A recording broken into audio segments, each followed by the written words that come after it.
96,8 FM LPPL Radio Gemilang, Jendela Musik dan Informasi. Nuwun, sugeng dalu para sutresna budaya. Sugeng pinanggih malih wonten ing giaran Arum Dalu. Setunggaling adicara ingkang nguri-uri budaya Jawi. Mliginipun tembang-tembang macapat. Kagiraken saben-saben dinten Senin kawiwitan watawis tabuh 8 langkung 3 menit ngantos dumugi tabuh 10 dalu. Kagiraken lumantar Radio Gemilang FM ingkang mapan wonten ing Jalan Pemuda Barat nomor 1 Pucung Rejo Muntilan.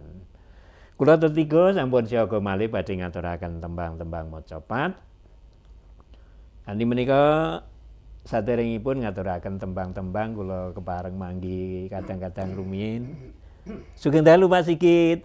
Sugeng dalu Pak Jumiran. Nggih, kados pundi wartosipun? Pendongane jenengan. Oh, nggih. Kula sak brayat pinaringan sehat. Alhamdulillah, nderek bingah.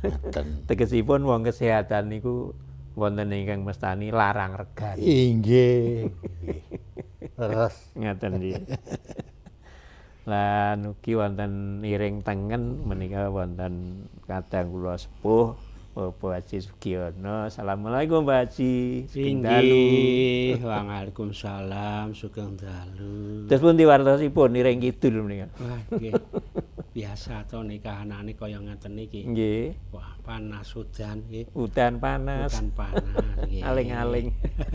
Kok terus tekan Caping gunung. Caping gunung. Inggih ngaturaken sugeng dalu kados agung para sedherek budaya macapat wonten ing saindenging Kabupaten Magelang. Nggih. Mugi karayan kawidadan, kasantosan, katentreman tansah angintil panjenengan sedaya sakeluarga saged lumeber dumateng kula sak kru wonten ing studio Radio Gemilang FM LPPL. Sugeng dalu, sugeng midhangaken siaran Arum Dalu. Ngaturaken saking panuwun awit donga pamujinipun tumrap para kadang ingkang dalu menika sampun kepareng nyawiji wonten ing giaran Arum Dalu lan panjenengan ugi kula ingkang dalu menika kleres sesarengan ngayahi karya. Para sutresna saderengipun kados padatan ingkang kepareng kula aturaken rumiyin menika Sekar Mijil kalih padha kinarya murwakani. Drenging nala nyuwun mring Hyang Widi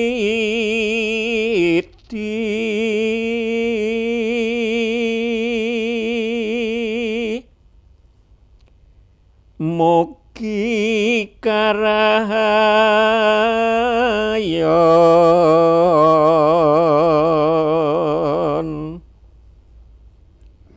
amrih kasembatan ing setyane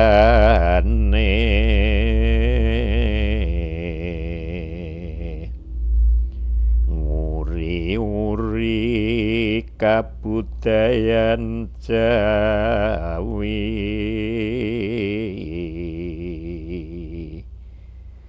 maca patan nggih tuturipun luhur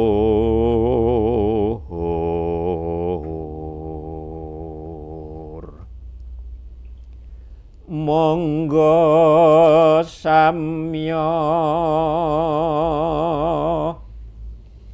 agung ing pamuji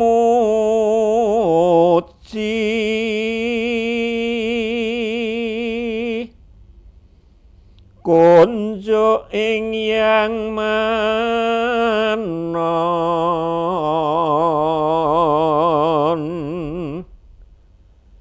Den reksa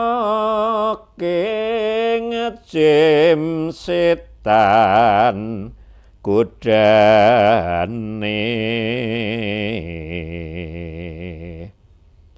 Allah dat kang moho welas asih maca pat puniki bisa rahayu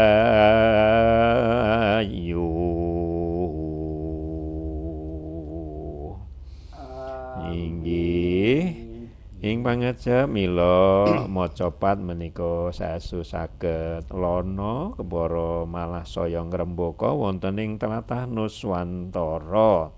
Lajeng pangajap ingkang pungkasan menika maca pat bisa tansah rahayu wonten ing Kiaran Arum dalu menika.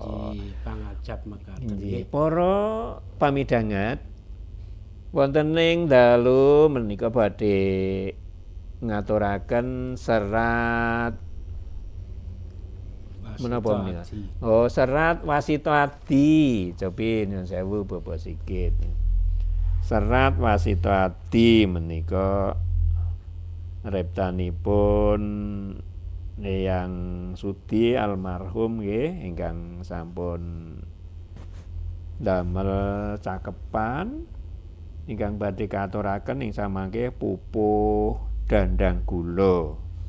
Kanthi menika para kadang monggo saestu panjenengan dipun tenggo kersa nyawiji ing samangke lumantar nyerat wonten ing nomor WA panjenengan saged nutul-nutul nomoripun menika 081 578 968 968. Kiaran Arum dalu ugi kagiaraken lumantar kanal YouTube menika saged madosi wonten ing Gemilang FM official. Ngaten nggih Bapak Sigit. Mekaten Monggo kesugihan. salajengipun Sekar Dandang Gula ingkang badhe kawiwiti dening Bapak Sigit monggo. Kula cobi nggih. Nggih prayogi. Wasita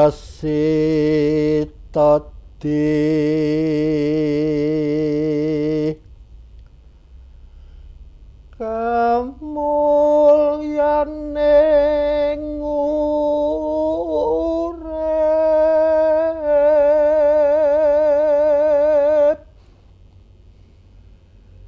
iku datang kurup kinureban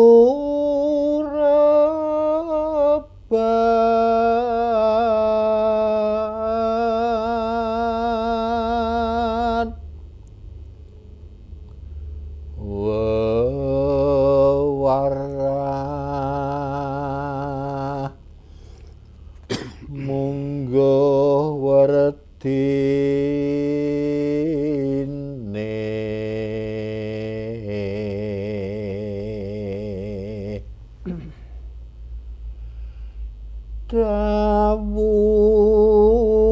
dawuhing para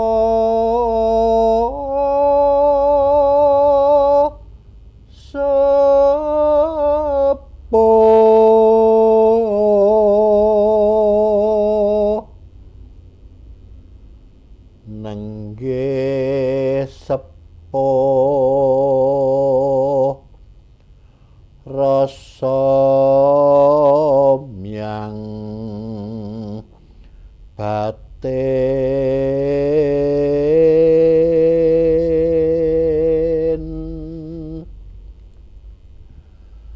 suka piling menawa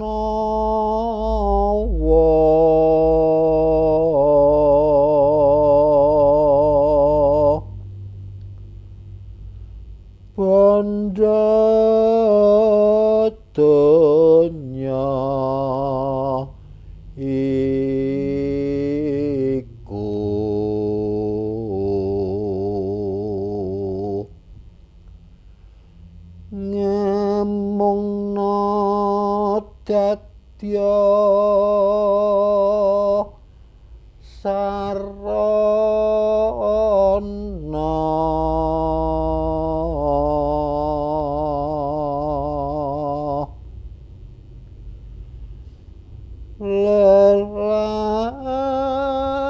lelati mring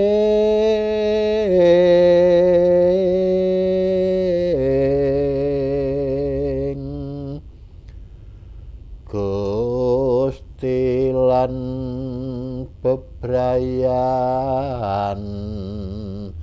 sami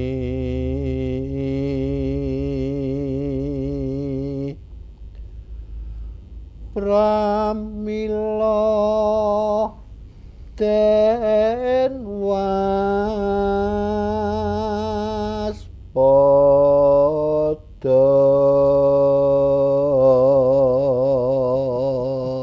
ke nganu menika menapa nggih larasipun utawi cengkokipun menika sekeca dipun mirengaken menawi mboten lepat menika dandang gula lek suling nggih. kesinggihan le bedhek kok pinter Karang wong Karang jenengan sing marai.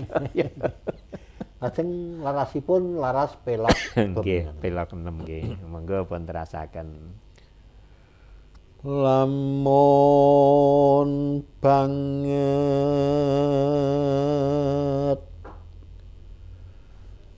anggone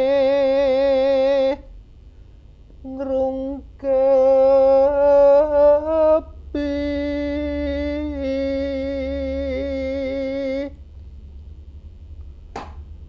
bondo donya kanthi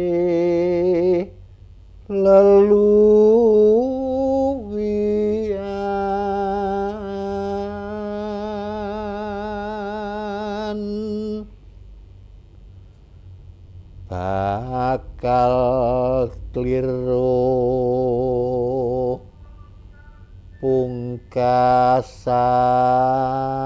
pungkasane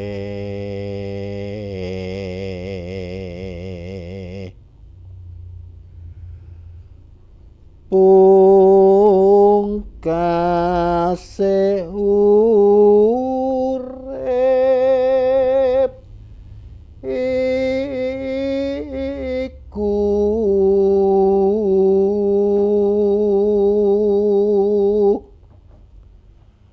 akeh janma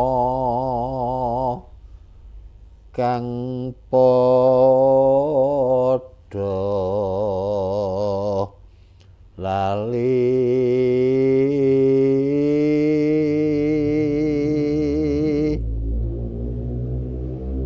kadreng-adrenging tias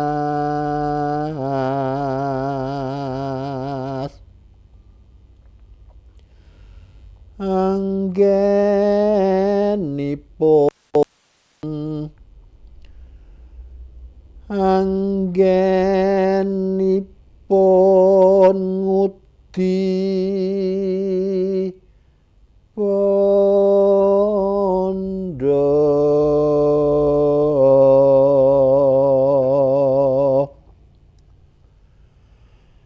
den rewangi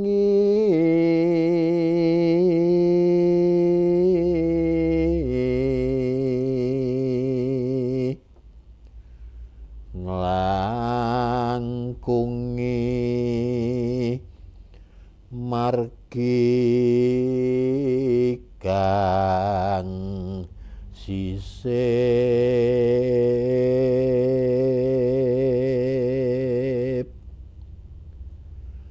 miang nerak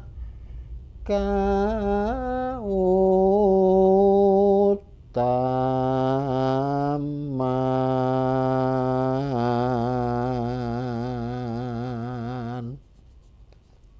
Pinten padha menika Bapak Sigit? sekawan Oh, sekawan. Monggo dipun terasaken.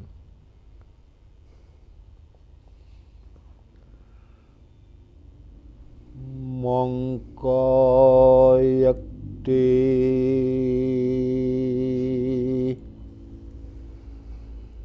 wanda donya kuwi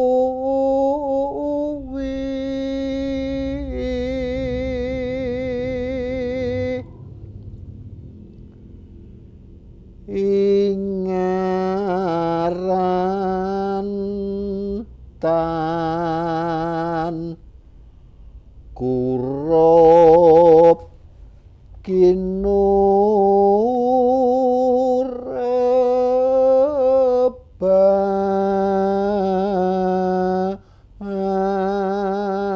kinureban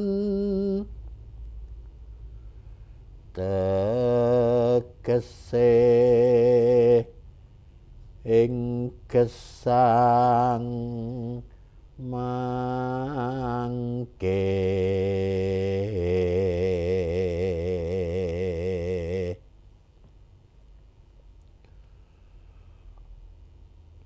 ing urip langgeng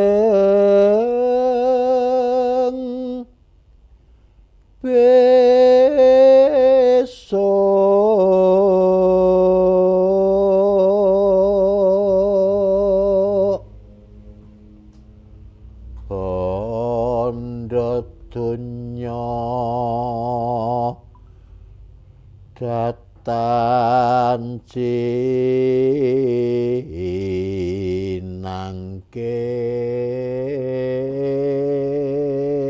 cinangking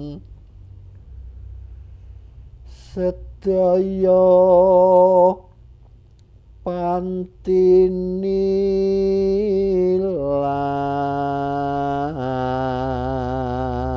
pantinilar nora kanggo sangu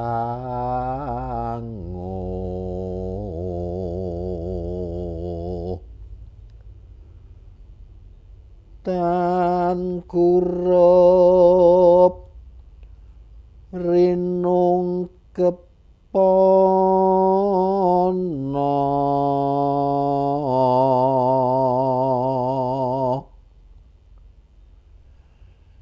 sebab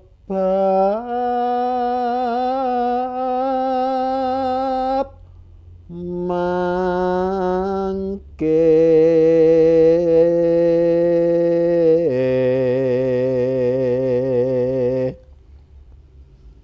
kang dadya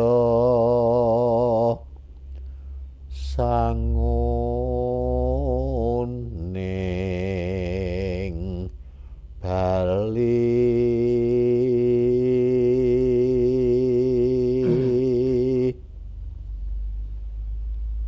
amal soleh utama dipun terasaken Ya inggih kanton setunggal kok.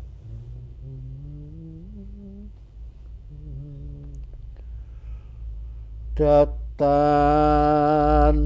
sumbut kalau gila kan tunggal Overload.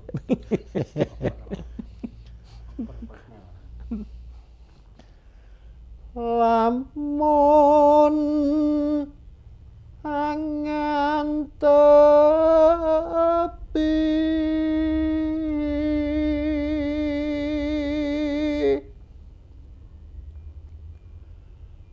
wanda dunya kanthi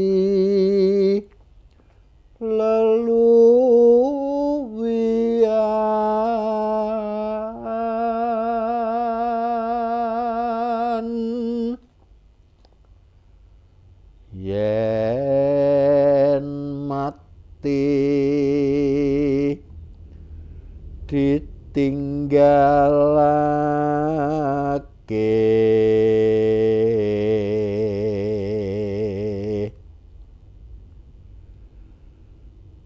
marmo becesi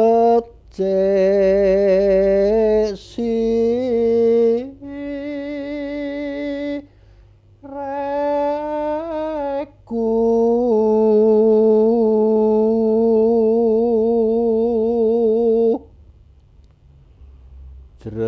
jroning sira samya ngupati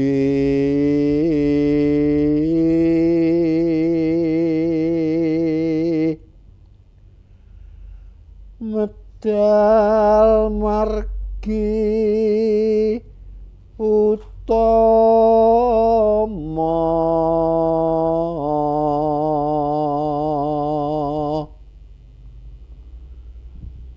aywa waton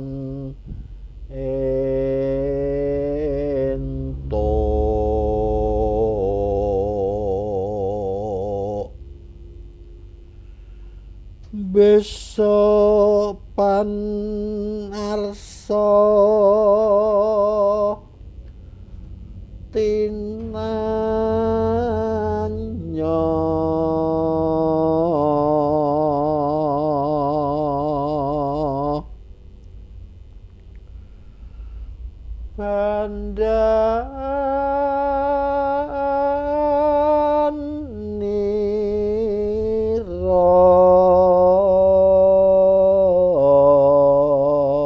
bandanira kepriye genyong ngupati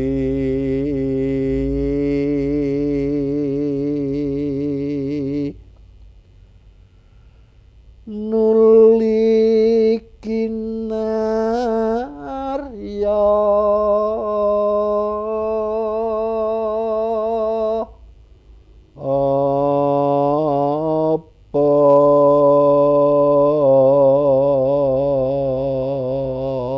Inggih, samenika sawetawis dipun kandelaken rumiyin anggenipun nyekar. Malah saya ngantuk ya.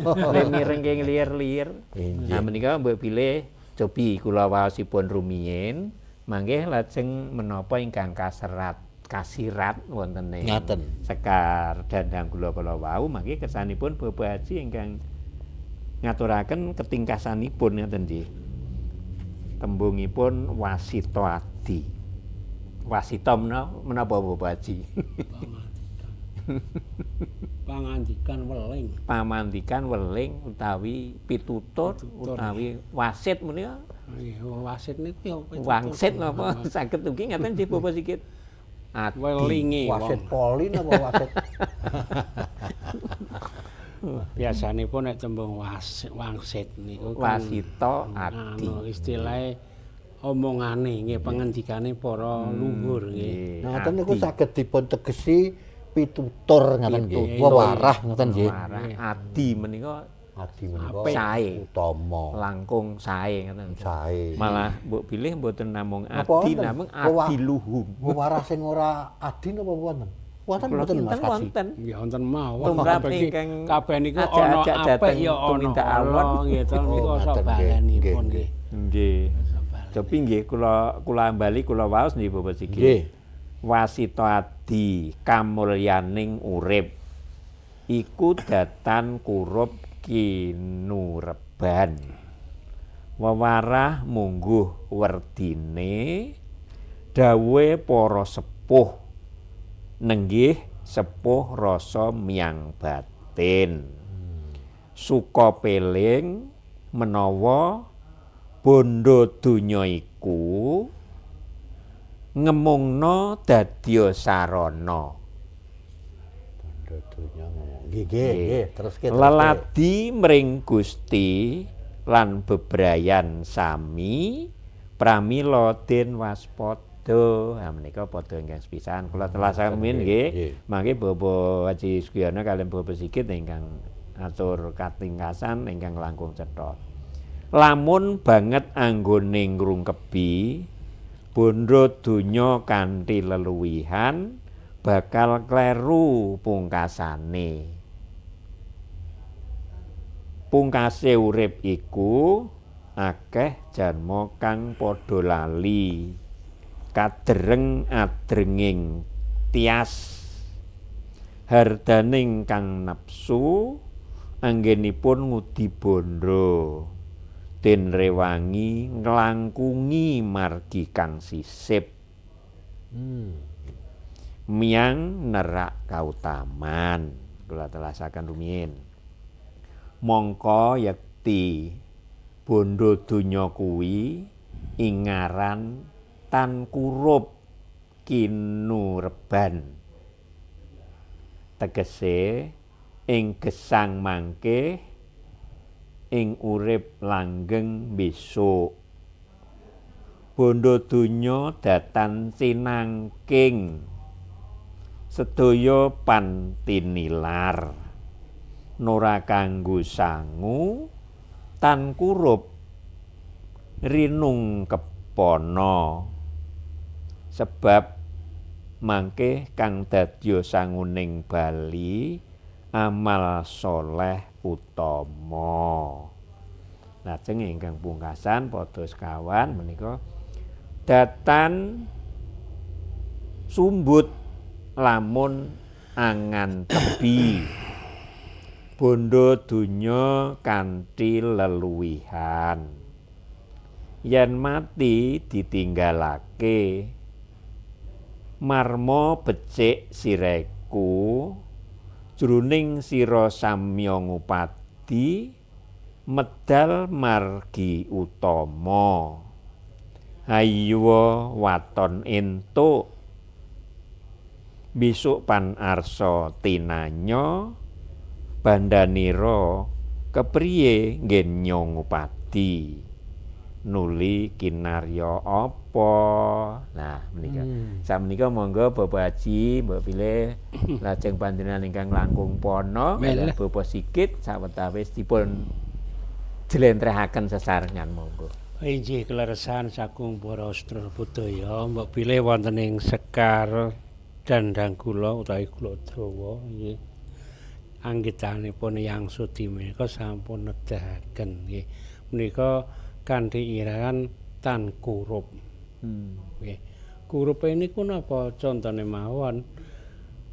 Biasane nun sewu nggih, nek piyayi putri niku nek tindak warung nggih blanja. Biasane sesuk ora diarani ra kurup niku nek tumbas beras utawi wos utawi ingkang mawi dipun timbang.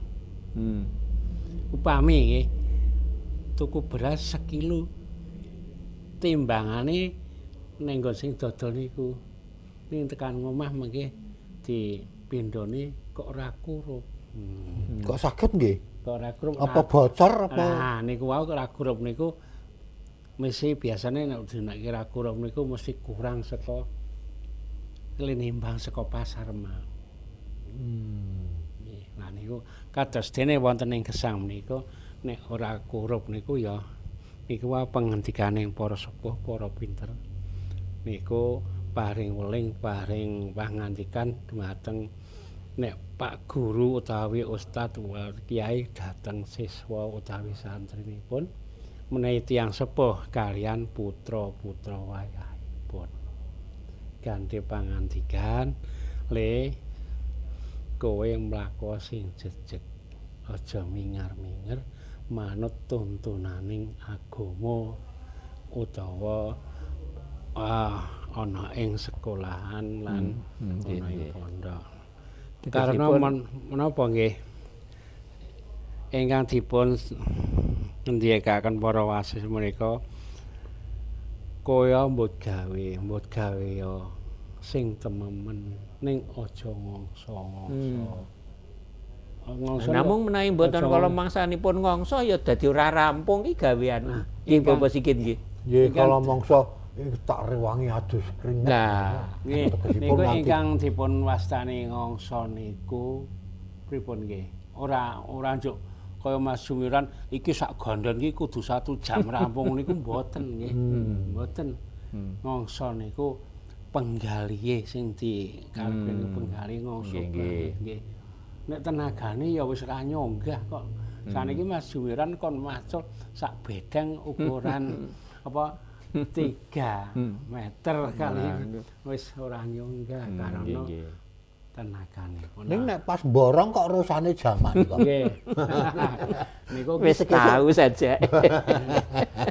niku anu lain ukuran nggih Nu Sewu niku lak tak sisipi basa Indonesia nggih. Niku margi napa kadereng ben lek rampung lek bayar. Gitu. Nek wong borong, nek sing wong harian kadereng ben oleh akeh. Tegese iki ben lek rampung ben lek akeh ning dinjah-njah. Ditutupi lara ketok nek paculan niku. Namung menawi kala wau kula mirengaken anggenipun nyekaraken Bobo Sigit lan ugi kula sampun maos bab wasita adi menika mbok pilih ingkang dipun kersakaken dening para pinter menika utaminipun Eyang Sudi almarhum ingkang ngripta tembang ingkang dipun kersakaken menika tiyang menika gesang sampun ngantos leluwian. Dadi ling ngupadi bondo ki nganti ngongso banget ngoten lho.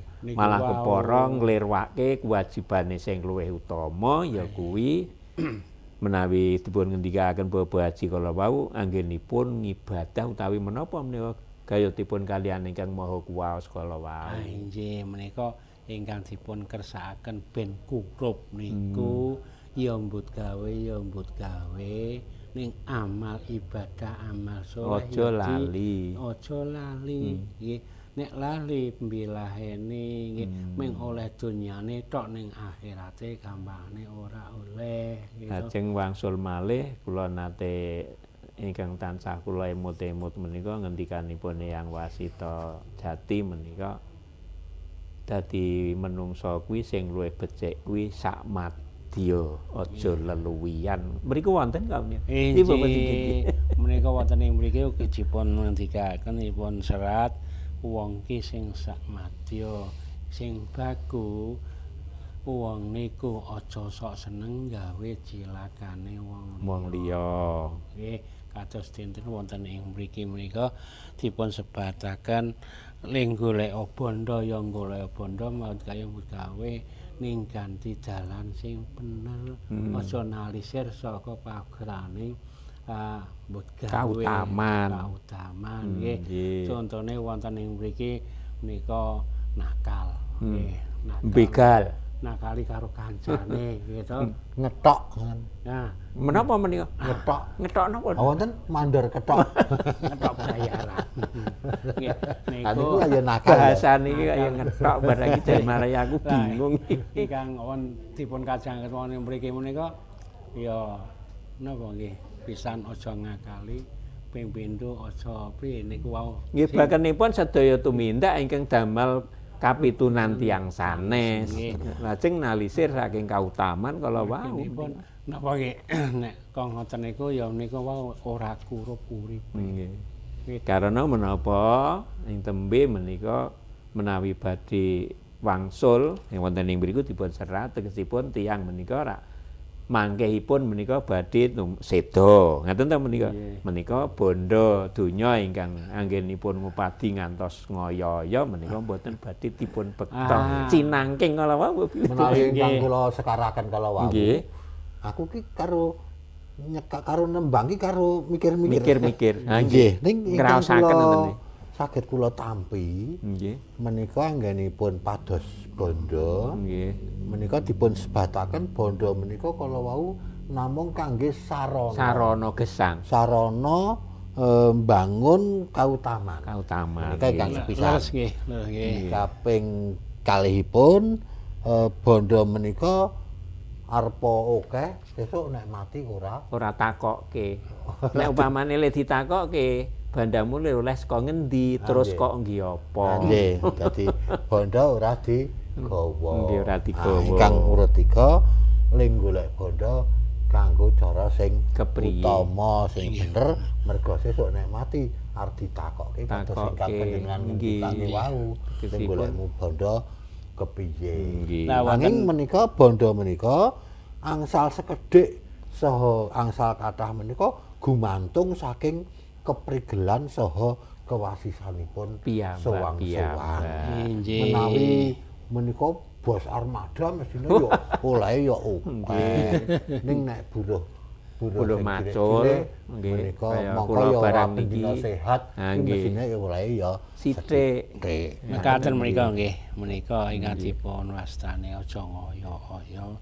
Lan wonten ing mriki menika estunipun menawi paugaraning agami awake dhewe lembut gawe kuwi ya bener hasile dhewe. Ning wonten ing mriku wonten perangan-perangan ingkang darbe-darbe ing liyan. Wah, yen ngaten murih sedaya mangkeh waradin mboten darbe ing liyan piyambak menika kasigek rumiyin bebanipun karana priwara rumiyin. Para sutresna arum dalu sawetawis kasigek karana priwara ingkang badhe katur mangke sasampunipun priwara tumuli nyawiji malih. Sumangga.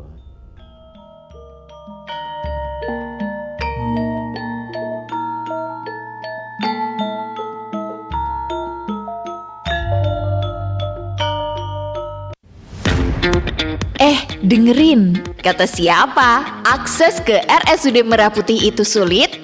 Gampang kok. Saat ini, RSUD Merah Putih Kabupaten Magelang lebih berinovasi. Dapatkan akses lebih mudah dengan klik MP, yaitu klik s.id/RSUD MP pada website. Anda akan mendapatkan informasi tentang RSUD Merah Putih, di antaranya pelayanan online berupa pendaftaran online, mengetahui jadwal dokter spesialis, mengetahui nomor-nomor telepon penting, dan customer service. Nah, spesial nih bagi Anda pasien rawat jalan RSUD Merah Putih Kabupaten Magelang, nikmati fasilitas pengantaran obat gratis yang lebih nyaman karena obat diantar sampai ke rumah tanpa dipungut biaya. Jadi jangan salah loh, loket layanan antar obat terdapat di lantai 2 dan untuk informasi lengkapnya Anda bisa menghubungi 0293 320 265. Tuh kan, akses ke RSUD Merah Putih sudah jauh lebih mudah. RSUD Merah Putih melayani dengan cinta. Iklan layanan masyarakat ini dipersembahkan oleh RSUD Merah Putih Kabupaten Magelang dan didukung oleh LPPL Radio Gemilang. Dengerin, kata siapa? Akses ke RSUD Merah Putih itu sulit? Gampang kok. Saat ini, RSUD Merah Putih Kabupaten Magelang lebih berinovasi. Dapatkan akses lebih mudah dengan klik MP, yaitu klik s.id/RSUD MP pada website.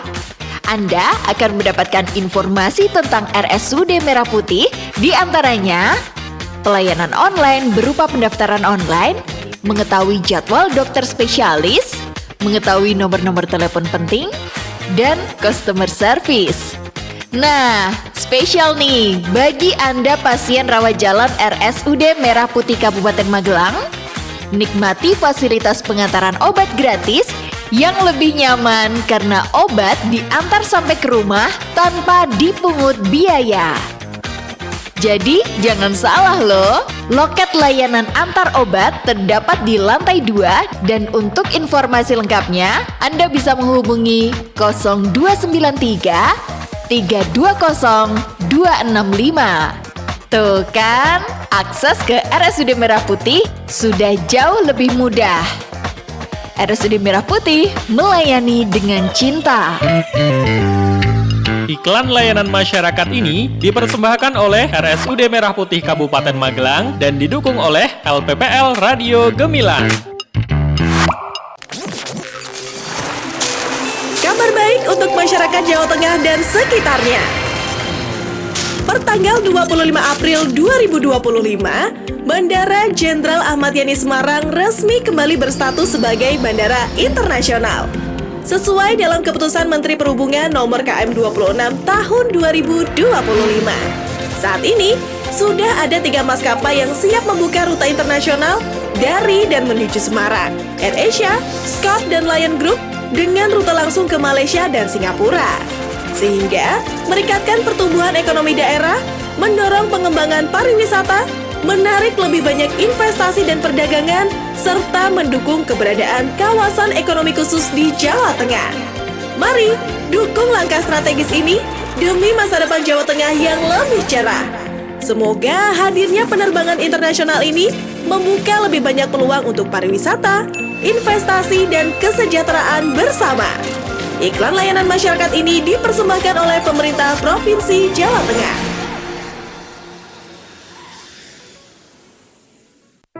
Wah, weekend nih. Enaknya ngapain ya?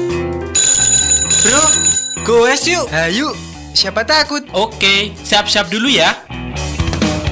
Bu, aku mau bersepeda dulu ya. Walah, ya udah sana. Hati-hati ya bersepedanya.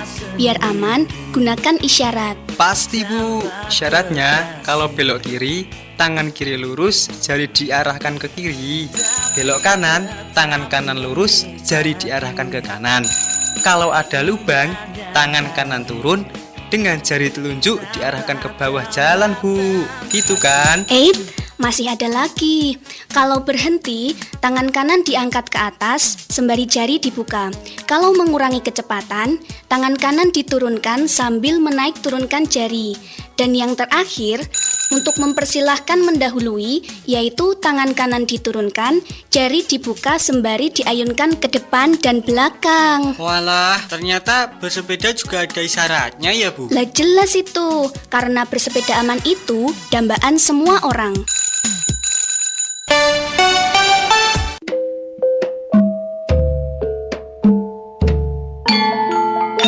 Gemilang.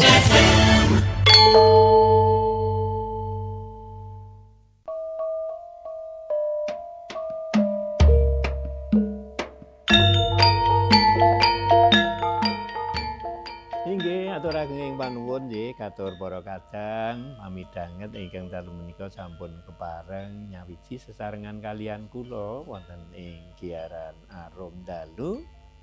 Langkung-langkung kadang kula wonten ing sedayu Mas Parotin sugeng dalu Mas Tin.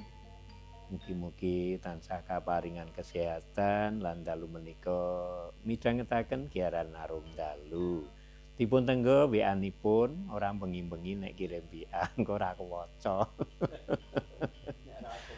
Oke, ingkang nate rawuh lumantar WA menika Ibu Sumarti wonten ing Tempak menika Bapak Sigit di Tempak Candi Mulya. Sugeng dalu, mugi-mugi dalu menika Ibu Sumarti ugi nyawiji nggih. Langkung-langkung Pak Toyo wonten ing Brian Luar. Sugeng dalu Pak Toyo sampun pinten giaran menika kok mboten nyerat WA dipun tenggo monggo. Bapak Sukarjan wonten ing Serumbung sugeng dalu Pak Sukarjan, mugi-mugi dalu menika panjenengan tansah kaparingan kesehatan sakeluarga nggih lan nyawiji wonten ing Arum Dalu. Ugi kadang kula wonten ing Bandungan Gondosuli menika. Kadang kula Raka Mas Yarkoni. Sugeng dalu Pak Yar. Monggo sinambi ngaso karang ya makarya sedina rak ya kesel sinambi midhangetaken kanca-kanca ngaturaken tembang-tembang maca pat.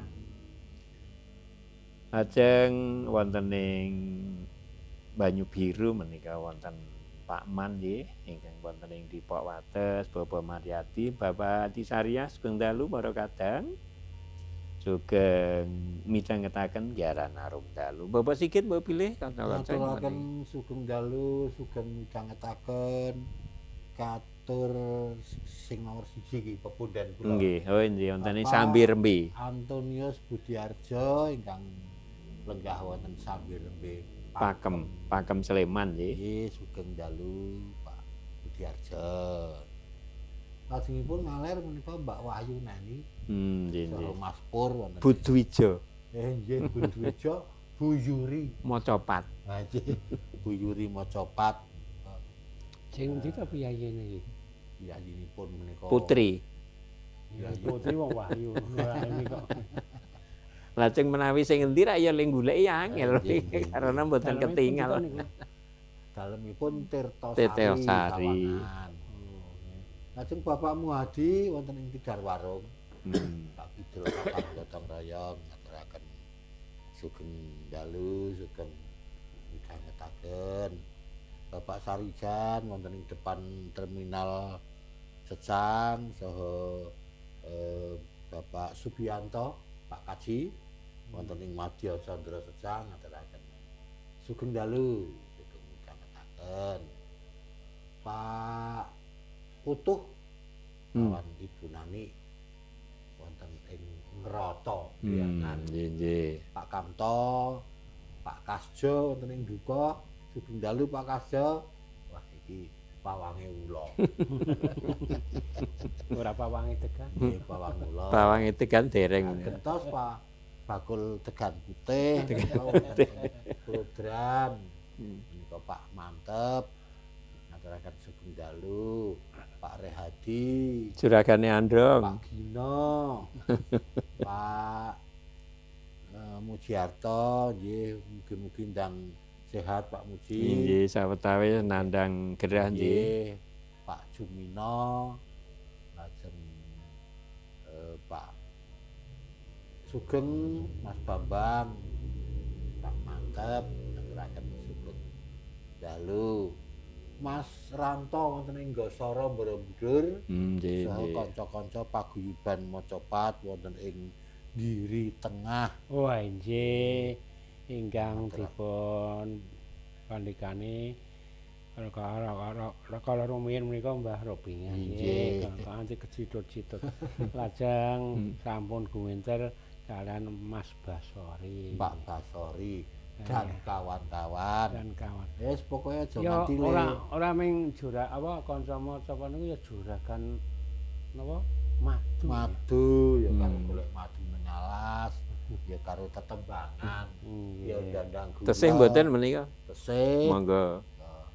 Lajeng ngitan-ngitan Pak Nogareng wonten ing Tinggal Ilen. Kanca-kanca paguyuban kerawitan Cokro Laras Pandhian. ing Pandhian di bawah pimpinan Mas Aji juragane Kafe Kopi Candi Pawon saha Pak D Sumardi.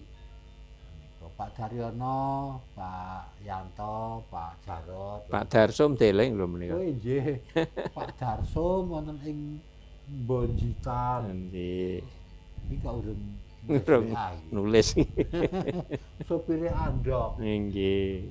Nek WA karo kirim-kirim pancen menika saged WA, lumantar WA menika ngiras pantes bangun anu nggih handon pasederekan saha liru kekadangan timbal silaturahim lumantar radio Gemilang FM lah. Menawi ngendikaken grup lajeng kemutan grup Gebyar Mocopat menika. Grup Gebyar Mocopat Dipun sebat monggo Bapak Sikil. Nggih, ingkang dipun suwi dening Bapak Kasih Kebudayaan Dikbud Kabupaten Magelang, Bapak Mawardi.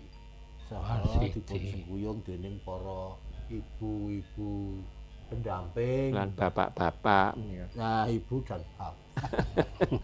Ibu Wiwi, Ibu Rayung, Ibu Yayu, Ibu Ira, Pak Bambang, dipun Mas Bambang, Mas Heru, dalu kalebet putra putri pun menika ana Limpat ana sinten Reja, Awa, wonten Dahayu lajeng Danis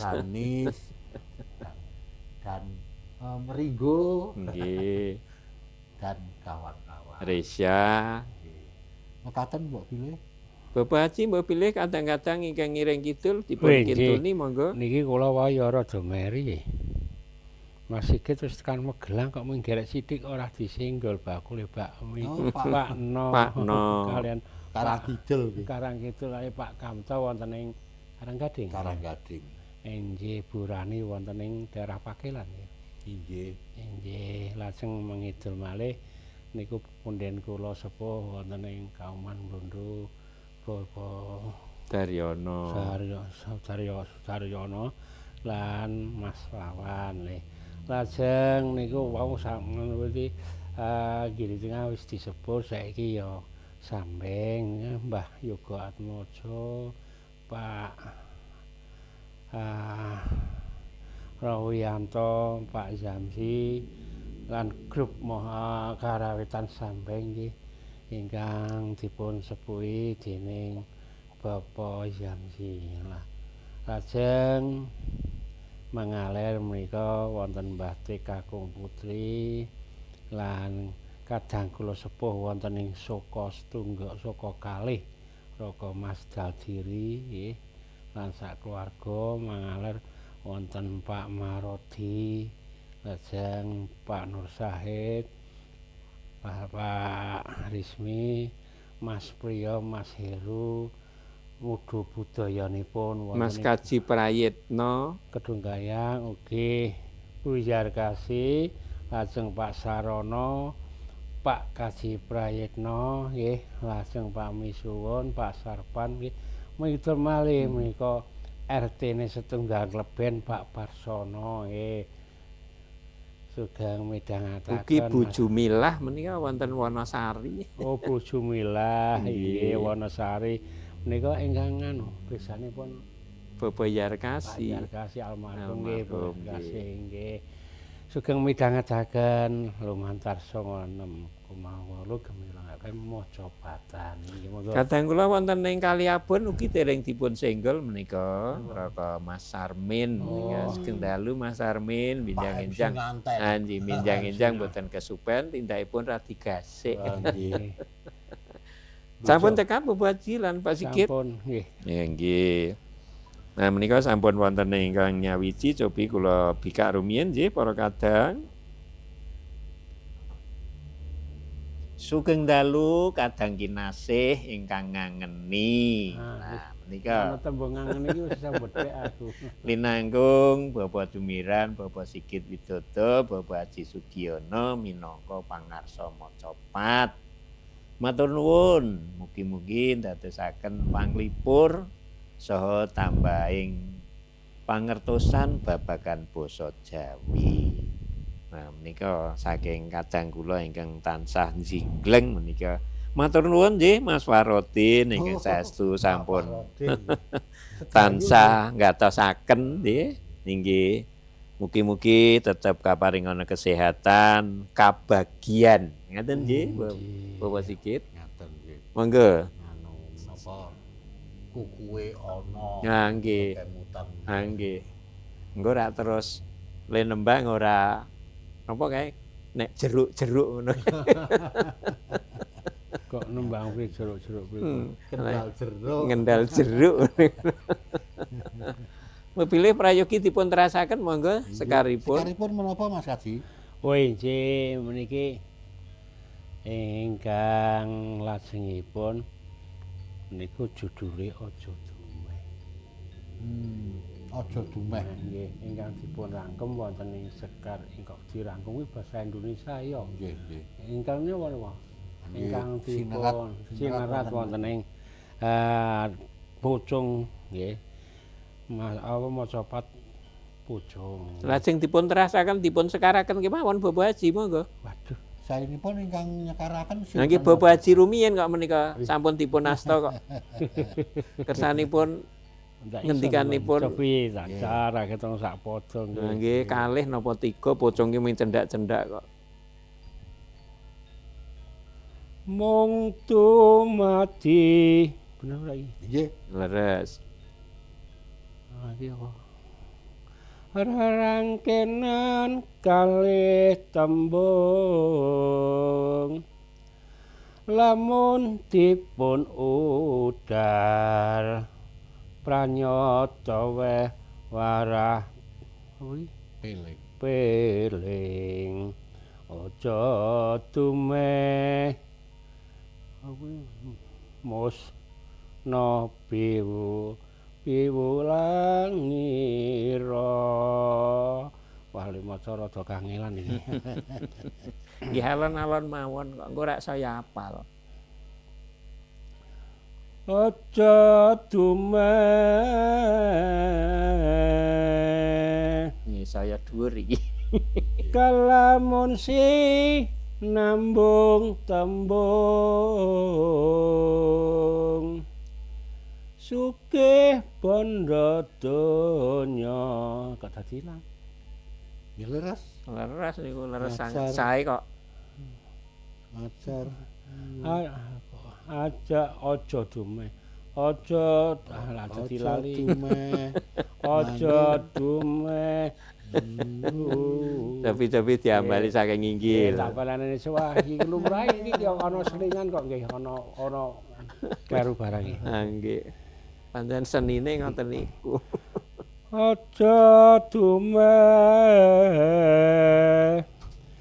kalamun si nambung tembung sugih bondo donya njur ngina marang si miskin nora syukur ngrasa ikhtiar priyangga. Wah kali mawon rada munggah-munggah. Kan ngrasaken menika. Anje MC-ne kaya. Kula tak tiru-tiru mawon Bapak Haji. Nora eling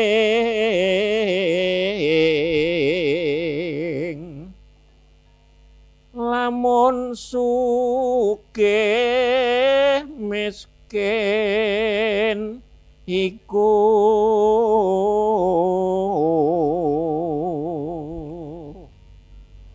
paringing pangeran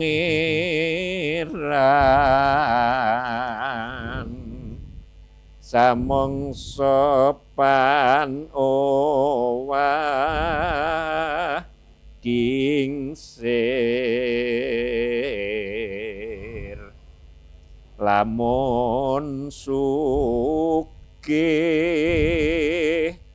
welas kang kacingkrangan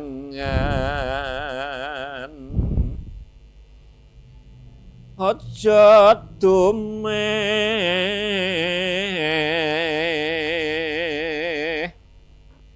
kuwasa banjur kumlungkung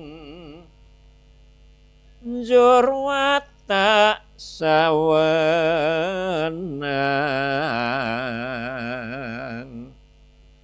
sakarsa marang wong cilik aja pangling wong cilik geng bantu nira nika wau nembe padha sekawan kula terusaken padha gangsal aja dumeh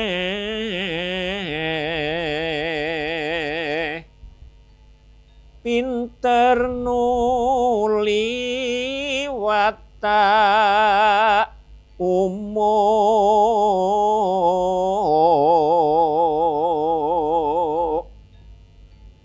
nganggep mring wong liya tan ana bisa nandingi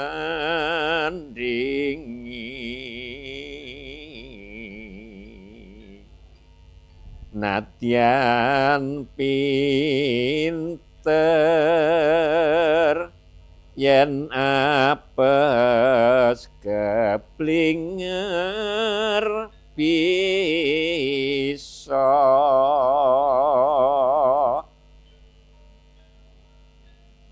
pomo aja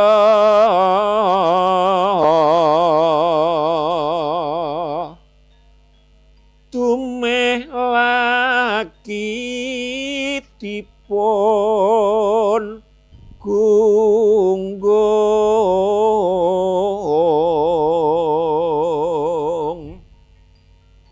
becik kang samadya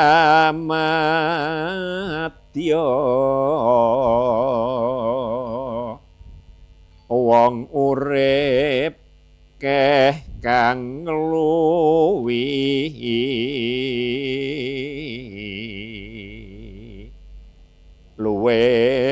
becik ngasorna ing samubarang.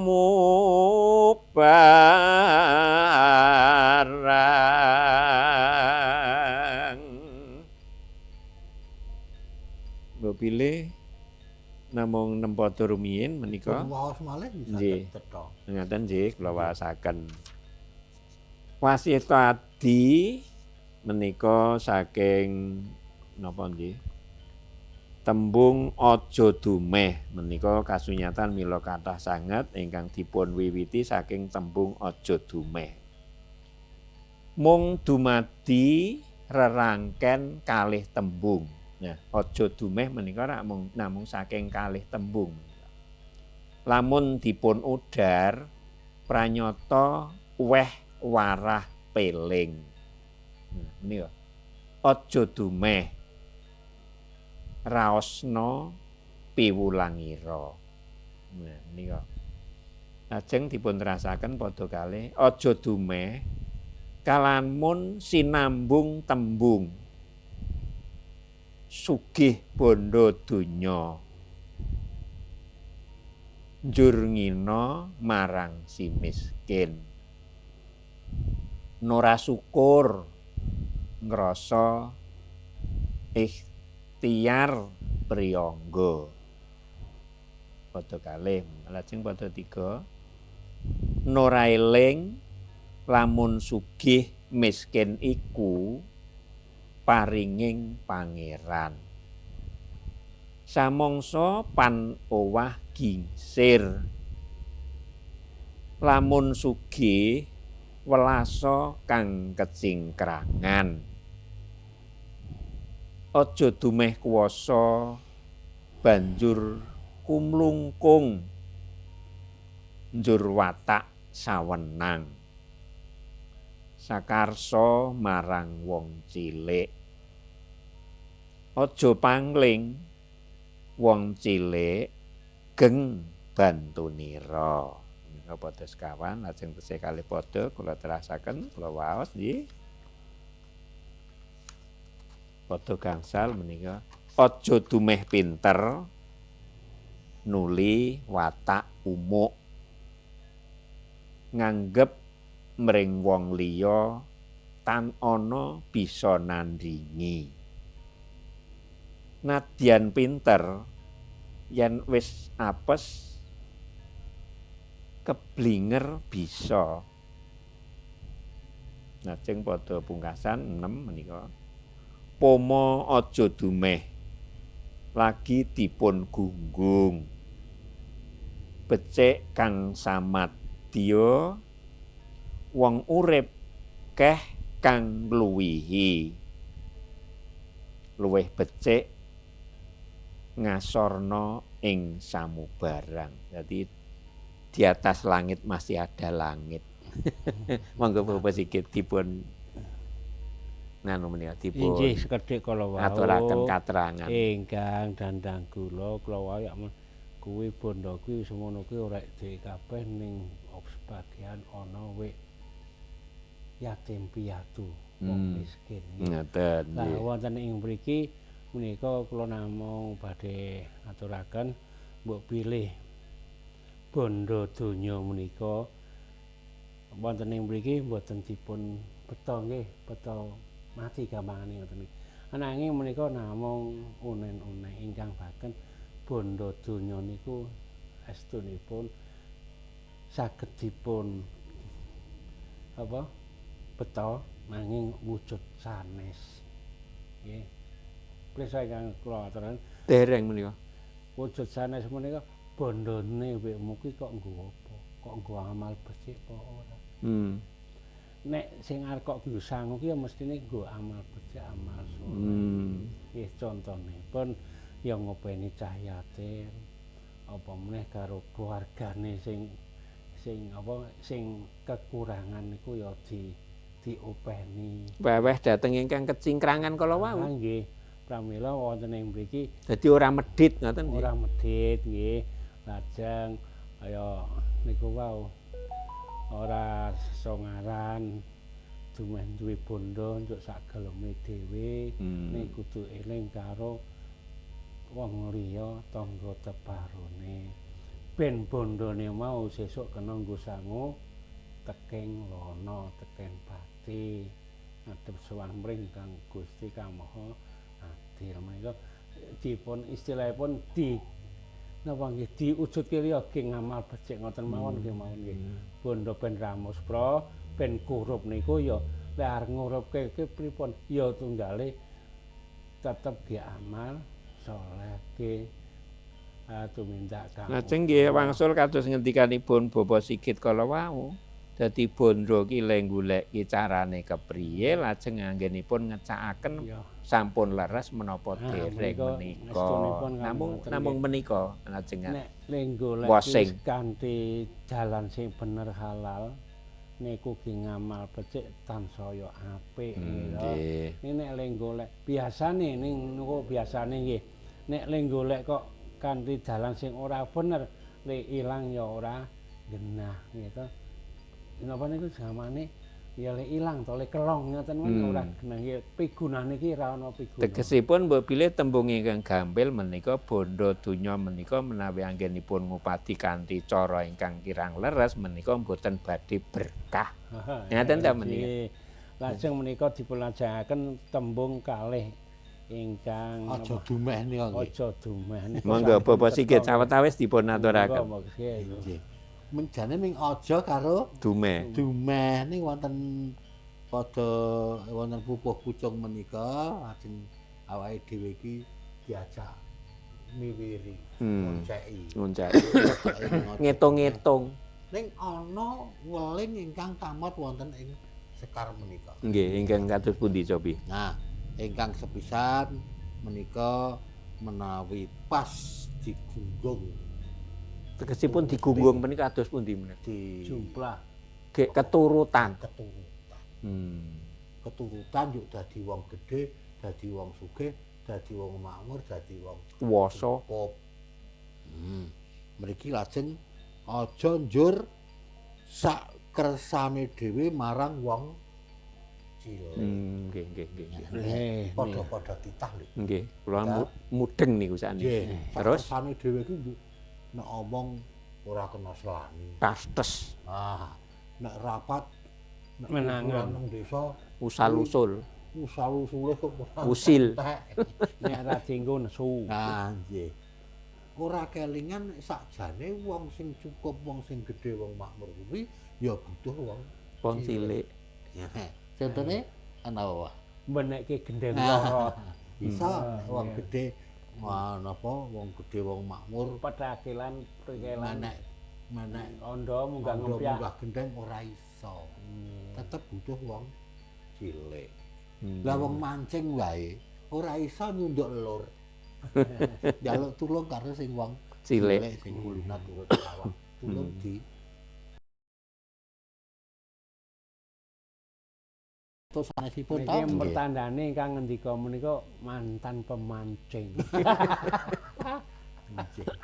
Nah, malih dumeh digunggung bondo, dumeh diparingi panguwasa, diparingi kepinteran, diparingi menapa kalungguhan, jejer kalungguhan, njuk emas rawung karo sing cilik-cilik apa meneh sing miskin. yakin. Karepe Srawung sing padha-padha sing Gedhe. kuwi engko bakal nampa kesulitan ki basa Pituasipun ngoten Nggih, kemawon, gampang pituasipun. Contone upamane niku wae sepele dilalah gendenge mlorot. Tangga sing ado dikon kok angel. Ngapunten kula sak mboten selo. Padahal selo gitu. Ngene kuwi mung alasan kemawon. Gawe omah ya sing gedhe. Mongko putrane ming loro ale gawe omah loteng tingkat 3. Sing siji nggo sapa?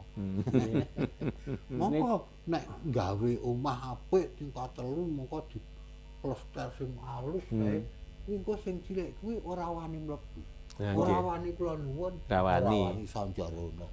Nggih mboten. Arsanja pripun wong niku wis napa niku ngendikane yang pager besi, pager tembok kok gitu. Lajeng griya wau katingal sepi wong ora ana sing ngambah. Ora ana sing ngomong kuwi. Ya butuh Srawung, butuh omong-omongan, butuh sambat sebut karo kanca. Lah nek sepi yo meneng wae ngalamun. Cepak lestruk. Nah, ngoten menika. Tekan endi ki wau. Lajeng menawi ora tau nyapa sing cilik-cilik niku mengke ya rawuh ya kapitunan. Kasepen. Mongko wong cilik kuwi nek disrawingi wong gedhe niku engko bakal promosi. Nggih. Promosi apa? Wara-wara. Wara-wara. Kae senajan sugih, senajan ora umum ning kae apik karo wong cilik-cilik kenal. Oh nggih. Cerita rono rene alak malah dadi terkenal. Nggih. Nggih. Ning nek ora tau ngrawuhi wong cilik ora tau nyedak, ora ana wong.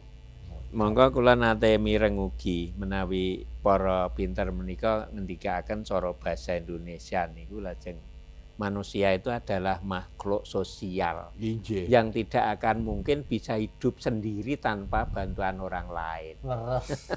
Niku cilik iki dadi bebantu teng mriki nggih. Ha nggih. Yo ana meneh, dumeh gedhe, dumeh makmur, dumeh kuwasa, yo nganggep. Dumeh pinter nganggep liyane kuwi luwih bodho, ora ana apa-apane. Luwih cilik, nggih. Luwih ora bejaji timbangane awake dhewe. Menika namung saking tembung kalih tembung kala nggih. Aja dumeh menika piwelingipun. Mongko kuwi lho mesti wong ngendikane panjenengan wau sak dhuwur-dhuwure apa? Langit isih ana dhuwure meneh. Ana dhuwure meneh lah. Ketoke mung wong ra bejaji tukang ngarit. Nggih. Kene duwe sapi loro. Gandeng sibuk lek men aku sapine jaritke engko tak opahi ora wani. Nggih. Wong aku sugih kok. Nah, nggih. Nggih, menika sugih ingkang leres cacahanipun nggih. Ning saestunipun bareng wis diritke, dibrokke lali ling opahi. Kelingan oh iya, engko tak terke ning omah. Lajeng sore-sore diterke ning omahnya iki. Ngirasi silaturahim. Kan ngono upaya dibalak, diuncalke. Nah, ning yo malah kewirangan merga sing dikongkon ngarit mau sapine ora ming loro, 10. Nek gedhe-gedhe. Nek ngono senajan wong kuwi disepeleke ning sakjane ana keluwihan. Dumunung wonten ing wong liya kala wong cilik niku. Kala wau. Niku istilahe ana gampang tembung mawon. Niku awake dhewe iki aja seneng ngina, aja seneng nyepelake, aja seneng ngegak karo wong liya. Niku wae padha pinten Bapak sikit? Yo tekan padha 4. Padha 5 sakniki. Gangsal. Nggih. Padha dumeh pinter. Nah, sing padha 6 pomo aja dumeh lagi dipun gunggung becik Kang Sumadya. Dadi sing apik wonten tuntunan saha warah wonten Sekar Pocong menika senajan diparingi digunggung dialem ta menika dialem dituruti kekarepanipun dilulu malah dilulu yo dadi wong sing kecukupan wong sing duwe panguwasa wong sing duwe bondo kuwi nek iso aja gemedhe ning teko urip sing prasaja. Prasaja nggih. Prasaja ki malah pekoleh sing cilik-cilik do wani nyerah. Nggih. Nggih, Sing nggih. cilik-cilik do wani matur, do wani omong. Sing cilik-cilik do wani maringi saran utawi kritik. Nggih. Wong ki butuh kritik, butuh Nggih, nggih. saran. Karena sak pinter-pintere kala mangsane iki ya duwe luput, duwe lali. Leres menika. Wong urip keh kang ngluwihi dadi merga ana sing luwih timbangane perasaane dhewe sing rumangsa gedhe, luwih becik ngasorna ing samubara. Nah, iya. Ora usah ngetok-ngetokke dedewekan. Namun cik padatan menika sok tiyang menika menawi sampun keturutan lajeng badhe ngasorke diri menika ya gengsi. Ya gengsi. Niku wis ngono wis dadi agemane utawa sandangane wong urip. Senajan boten kabeh. Ning senajan menika wis biasa menapa anggung ginunggung rasa umuk. Nek nyadari, oh iya aku ki umuk. Merga bar maca pocong nika ta. Nggih. Maca aja dumeh. Lah lajeng nek ngono aku tak ya seka sethithik tak ndandani watakku sing kurang pas karo wewarah aja dumeh menika. Terus gesangipun menika boten namung nuruti dhateng hawa nafsu namung ugi dipun kendhaleni kanthi akal. Dikendhaleni didandani kanthi pakulinan. Nah. Nek sepisan abot lho. Nah nggih. Ngrubah watake awake dhewe kuwi nek perlu butuh wektu sing dawa. Dawa. Tur mbutuhke pambiyantune wong liya. Ngaten. Dikulinake karo ngrungokke sarane Liyan. Wektune ora mung sedina, rong dina, seminggu, 3 minggu, nek perlu tahun-tahun. Proses. Ngaten sajake Mas Kaji nggih. Nggih.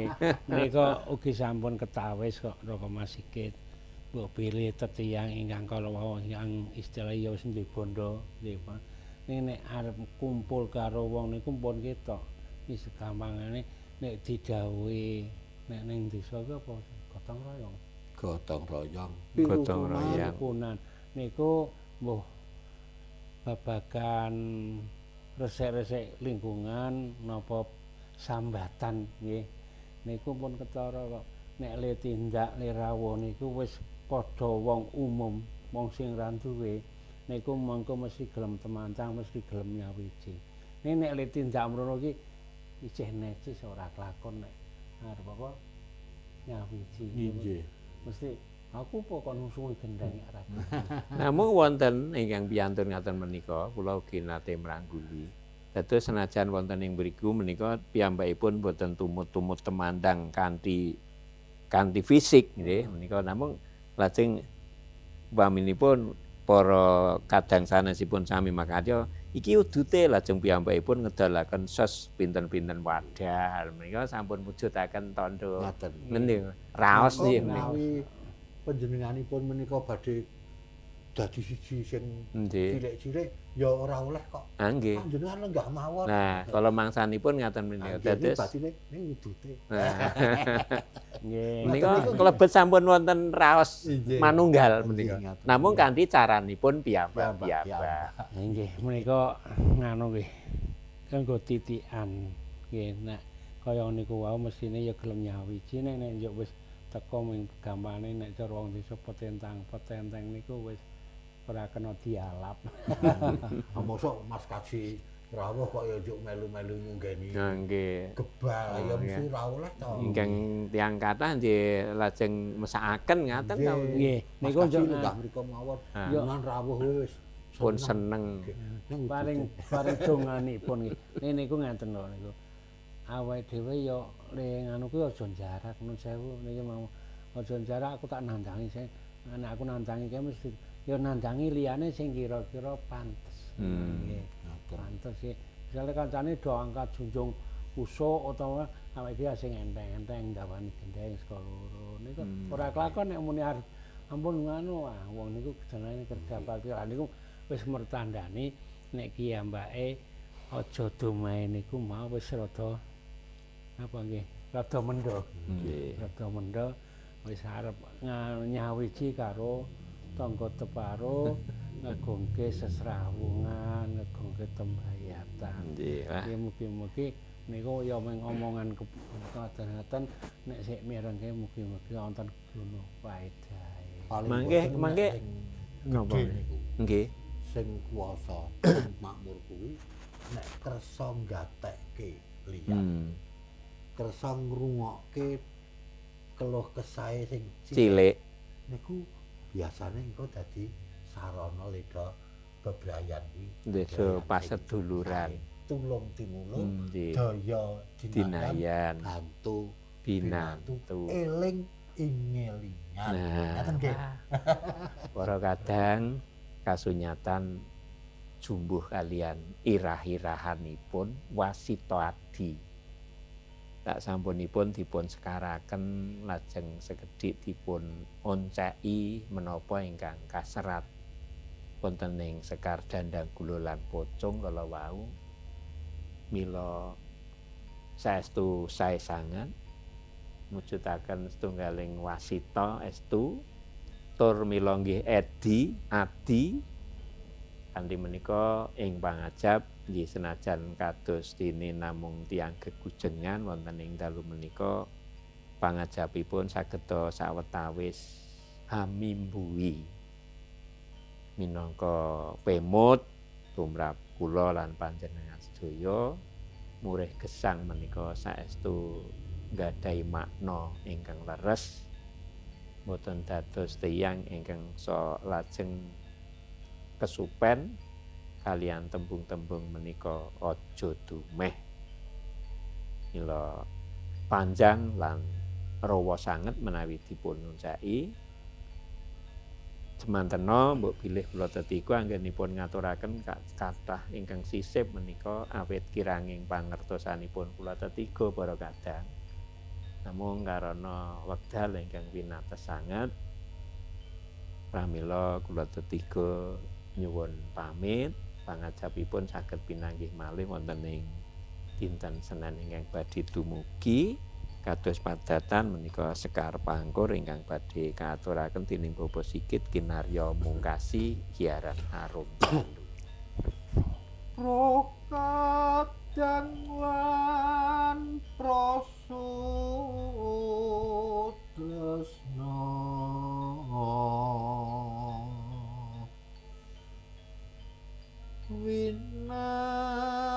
winatesing wekdal maca panenggih pinupus nyuwun mungkon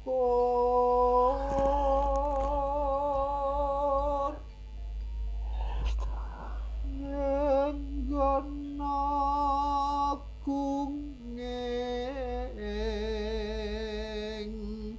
lepat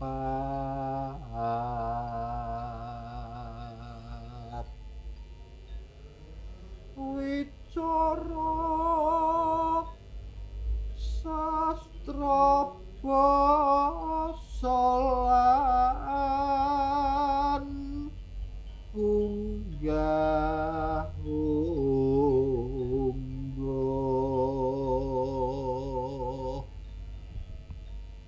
nyuwun kunging pangaksama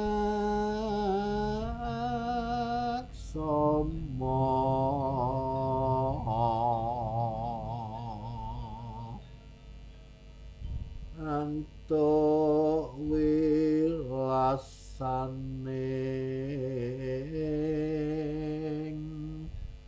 Gusti.